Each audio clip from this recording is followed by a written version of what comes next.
مدینہ المنورہ کی ہجرت سے 5 سال پہلے کی باتیں ہیں۔ مصطفیٰ کریم صلی اللہ علیہ وسلم کی خدمت میں لوگ آ کر کلمہ پڑھ کے مسلمان ہو رہے تھے۔ انہوں نے ملک شام سے حبیب ابن مالک کو بلایا، جو اپنے قبیلے کا سردار اور نواب تھا۔ اسے کہا کہ یہاں محمد صلی اللہ تعالی علیہ وآلہ وسلم نبوت کے دعویٰ کرتے ہیں، ہمارے معبودان کو باطل کہتے ہیں اور ہمیں جہنمی کہتے ہیں، آپ آ کر ان سے بات کیجئے۔ حبیب بن مالک جو ہے 12 گھوڑے سوار نوجوانوں کے ساتھ ایک وفد کی صورت میں مکہ آیا۔ مکے میں پہلے کفار سے ملا، ابو جہل سے مل کے پوچھا کہ محمد صلی اللہ علیہ وسلم تم لوگوں میں کس طرح کے ہیں، اخلاقی اعتبار سے ان کا مقام مرتبہ کیا ہے؟ ابو جہل نے کہا کہ یہ آپ بنی ہاشم سے پوچھیں، بنی ہاشم آپ کو بتا دیں گے کہ محمد صلی اللہ علیہ وسلم کیسے ہیں۔ حبیب ابن مالک نے بنی ہاشم سے پوچھا، انہوں نے کہا کہ حضرت محمد صلی اللہ علیہ وسلم ہم میں انتہائی سچے امانتدار شخص تھے، ہم اسے امین اور صادق کہتے تھے، اخلاقی اعتبار سے ہم سب سے بہتر ہیں، عرب کے فصاحت کے اعتبار میں ہم سب سے بہتر ہیں، لیکن 40 سال عمر تک تو کوئی کسی قسم کا اعتراض نہ تھا۔ 40 سال عمر کے پہنچنے کے بعد اس نے کوئی ایسی باتیں کی جس سے ہمارے آبا و اجداد کے دین کو باطل کہا، ہمارے معبودوں کو باطل کہا، قوم اس سے ناراض ہے، باقی اخلاقی اعتبار سے ان کی شخصیت اس طرح کی ہے۔ حبیب بن مالک نے کہا کہ میں اگر محمد ابن عبداللہ کو بلانا چاہوں اجازت؟ سب نے کہا بلا لیجئے۔ آپ نے اپنے ایک آدمی کو حضرت محمد مصطفیٰ صلی اللہ علیہ وسلم کی بارگاہ میں بھیجا۔ وہ جب وہاں آئے، حضرت محمد صلی اللہ علیہ وسلم سے کہا کہ ہمارے سردار حبیب ابن مالک آئے ہوئے ہیں، عرب کے روسا قریش کے سردار بیٹھے ہوئے ہیں، وہ آپ کو بلانا چاہتے ہیں۔ رسول کریم صلی اللہ علیہ وآلہ وسلم ملنے کے لیے اٹھ کھڑے ہوئے۔ حضرت ابو بکر صدیق رضی اللہ تعالیٰ عنہ بھی ساتھ تھے۔ عرض کرنے لگے یا رسول اللہ، ہر کسی کے بلانے پر فوری طور پر آپ نہ جایا کریں، یہ قوم آپ کی دشمن ہے، ممکن ہے آپ کو تکلیف اور اذیت پہنچائے، آپ اس طرح ان کے بلانے پہ نہ جائیں۔ حضرت محمد مصطفیٰ صلی اللہ علیہ وآلہ وسلم نے فرمایا کہ باہر سے آنے والے مہمان اور سردار ہیں، جنہوں نے مجھے بلایا ہے، مجھے ضرور جانا چاہیے۔ پھر حضرت ابو بکر صدیق رضی اللہ تعالیٰ عنہ نے آپ کا جبہ مبارک رسول کریم کو دے دیا، اس کو حضور صلی اللہ علیہ وسلم نے زیبتن کیا۔ آپ کا سودا یعنی سیاہ کلر کا امامہ شریف تھا، حضرت ابو بکر صدیق نے وہ مصطفیٰ کریم کی بارگاہ میں پیش کیا۔ حضرت مصطفیٰ کریم صلی اللہ علیہ وسلم نے اس کو اپنے سر پر سجایا۔ کیا منظر ہوگا، ذرا تصور کیجئے، کس سجاوٹ کے ساتھ، کس ہیبت اور روب اور دبدبہ کے ساتھ اللہ رب العالمین کے محبوب تن تنا نکلے ہیں، جبکہ مکے کی تمام روسا آپ کے دشمن ہیں، تلواریں لیے ہوئے آپ کو تکلیف پہنچانے کے در پہ آزار ہیں۔ ایسے نازک موقع پر اللہ رب العالمین کے پیارے محبوب محمد کریم صلی اللہ علیہ وسلم باہر نکلے۔ حضرت ابو بکر صدیق رضی اللہ تعالیٰ عنہ بھی ساتھ چلا، حضرت ام المومنین خدیجہ الکبریٰ رضی اللہ تعالیٰ عنہا وہ بھی پیچھے آنے لگی۔ اس وقت پردے کے احکامات نہیں تھے، عرب کے رسم و رواج میں اس کی ممانعت بھی نہیں تھا۔ حضرت ام المومنین خدیجہ الکبریٰ رضی اللہ تعالیٰ عنہ پیچھے چل رہی ہیں اور اللہ رب العالمین کی بارگاہ میں دعا بھی کر رہی ہیں، اے اللہ محمد صلی اللہ علیہ وسلم کی مدد فرما، یا اللہ ان کے دشمنوں کو ہدایت عطا فرما۔ یہ دعا کرتی ہوئی پیچھے چل کے آ رہی ہیں۔ رسول کریم صلی اللہ علیہ وآلہ وسلم نے حبیب ابن مالک سے ملاقات کی۔ حبیب نے کہا کہ ہم نے سنا ہے کہ آپ نے دعویٰ کیا ہے کہ آپ اللہ کے نبی ہیں۔ حضرت محمد مصطفیٰ صلی اللہ علیہ وسلم نے کہا میں اللہ کا نبی ہوں، میں اللہ کا نبی ہوں۔ حبیب ابن مالک نے کہا کہ جتنے پیغمبر آئے، انبیاء آئے، ہر نبی کے پاس معجزہ ہوا کرتا تھا، آپ اگر اللہ کے نبی ہیں تو آپ کے پاس معجزے ہیں؟ اللہ رب العالمین کے پیارے محبوب محمد کریم صلی اللہ علیہ وسلم نے فرمایا ماذا ترید، کس طرح کا معجزہ چاہتا ہے؟ جس طرح کا معجزہ تو چاہتا ہے میں وہی معجزہ تمہیں دکھانے کے لیے حاضر ہوں۔ یہاں وہ لوگ اپنی اصلاح کریں جو رسول کریم صلی اللہ علیہ وسلم یا دیگر انبیاء کرام کے معجزات پر کلام کر کے اس معجزے کے معاملے میں نبیوں کو بے اختیار ثابت کرنے کی ایڑی چوٹی کا زور لگاتے ہیں۔ یہاں مصطفیٰ کریم فرماتے ہیں مجھے اللہ رب العالمین کی طرف سے اختیار ہے، جس طرح کا معجزہ تو چاہے گا ویسا معجزہ میں دکھاؤں۔ حبیب نے کہا کہ جتنے لوگوں نے آپ سے معجزے طلب کیے ہیں لیکن میں جس معجزے کا مطالبہ کرتا ہوں وہ بہت ہی بڑا معجزہ ہے۔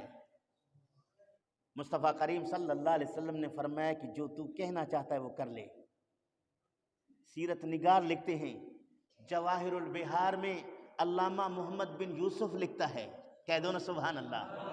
المواہب اللدنیہ میں سید احمد قسطلانی رحمت اللہ علیہ لکھتے ہیں، مدارج النبوت میں شیخ عبدالحق محدث دہلوی رحمت اللہ علیہ لکھتے ہیں، دلائل النبوت میں ابو نعیم روایت نقل کرتے ہیں، صحیح بخاری میں امام محمد بن اسماعیل بخاری حضرت عبداللہ بن مسعود سے روایت نقل کرتے ہیں۔ باب کتاب المناقب میں باب سوال مشرکین کے سوالات کے جوابات میں حدیث نمبر 3636 کو اٹھا کر دیکھیے، روایت موجود ہے۔ حبیب نے کہا کہ اس وقت دن ہے، سورج کو کہہ دو کہ غروب ہو جائے اور چاند کو کہہ دو کہ طلوع ہو جائے، پھر چاند کی طرف اشارہ کر کے اسے 2 ٹکڑے کر کے دکھاؤ، اس کے بعد پھر سورج چاند کو جوڑ دو، سورج کو کہو کہ اپنی مقام پہ آئے۔ یہ معجزہ ہم آپ سے طلب کرتے ہیں۔ اور دوسری بات میرے دل کی ہے، وہ کیا ہے وہ میں بیان نہیں کروں گا، آپ خود بتائیں گے۔ کتنی بڑی بات ہے، ہزاروں کے تعداد میں لوگ جمع ہیں۔ علامہ خرپوتی شرح قصیدہ بردہ کے شرح میں لکھتا ہے منا کے میدان میں کھڑے ہیں، مصطفیٰ کریم صلی اللہ علیہ وسلم نے اشارہ کیا، سورج غروب ہو گیا،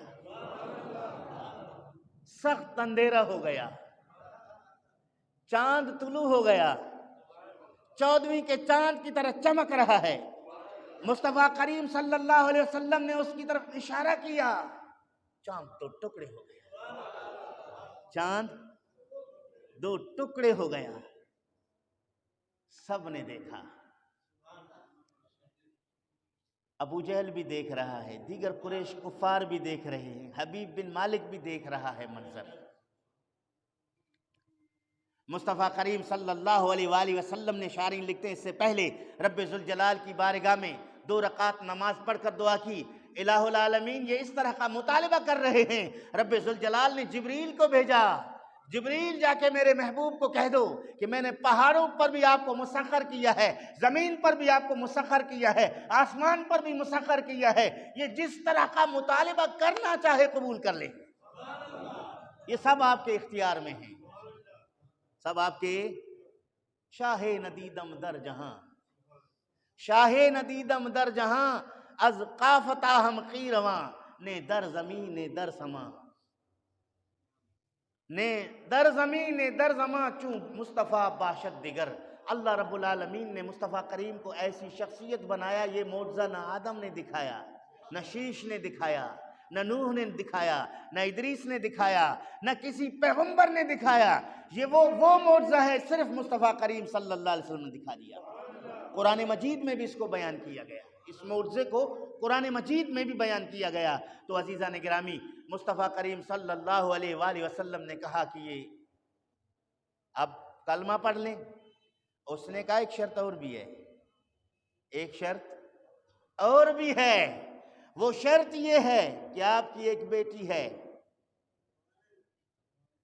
پیروں سے لنگڑی ہے، ہاتھوں سے لولی ہے، آنکھوں سے اندھی ہے، تو نے اس کے علاج میں ہر طرح کی کوشش کی ہے، لیکن جس طرح کی بیماری اسے لاحق ہے ابھی تک اس کو وہ بیماری لاحق ہے۔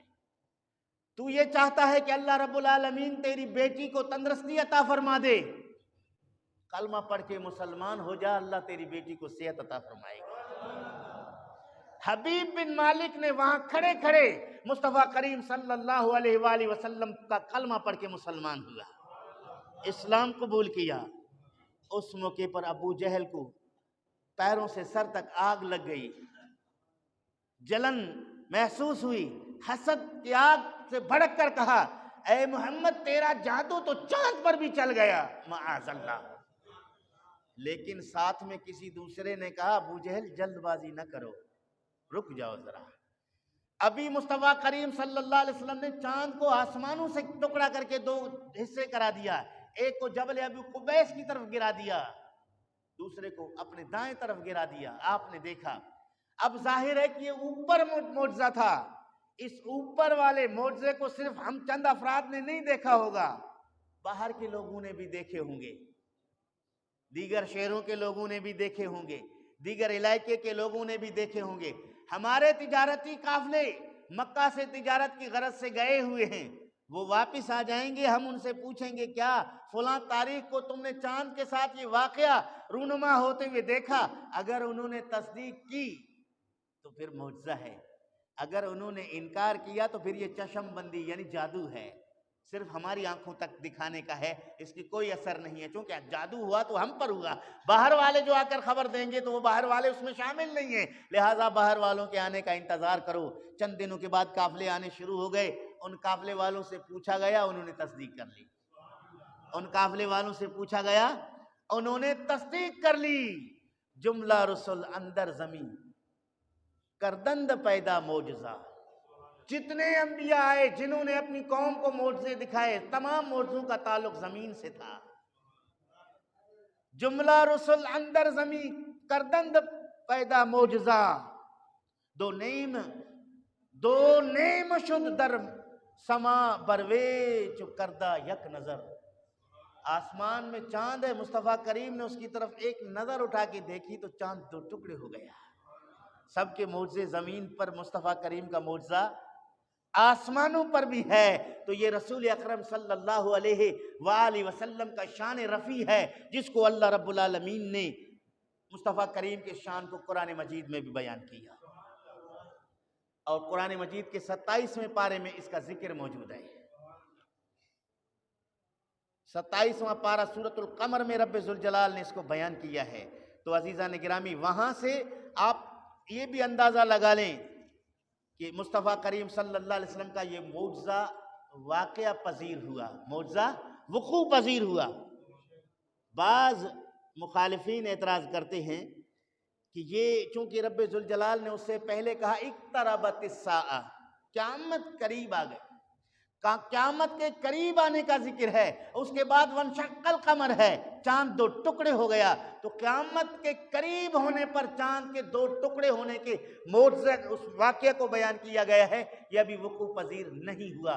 تو اس کے جواب میں دوسری آیت موجود ہے، اس کے دوسری آیت میں جواب موجود ہے کہ رب ذوالجلال فرماتا ہے میرے محبوب یہ جو چاند دو ٹکڑے ہو گیا، آپ کے دشمن کہہ رہے ہیں کہ مصطفیٰ کا جادو اب بھی جاری ہے۔